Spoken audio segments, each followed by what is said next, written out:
Hi guys, welcome to my channel. I hope you're having a great week.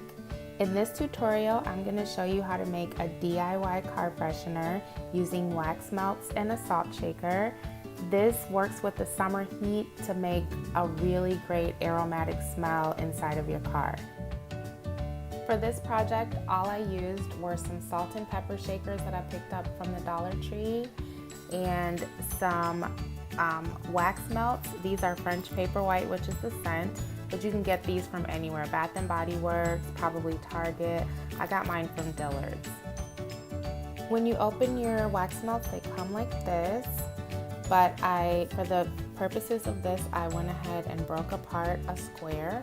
So I'm just gonna add it to the salt shaker. And it doesn't matter how broken up the pieces are because at the end of the day, they're gonna melt. So you just kind of want to squeeze them in there. Get all the crumbs in there. Screw on the top. And then this is gonna sit in your cup holder. When it melts, the scent will come through. You can put this on your, windowsill and let the sunlight hit it. But the point is, you don't have to do anything and the wax melt will automatically release aroma. I think the smaller the space, the better, but this is such an easy car freshener, easy room freshener that you don't have to do anything to. So thank you so much for watching and I'll see you next time.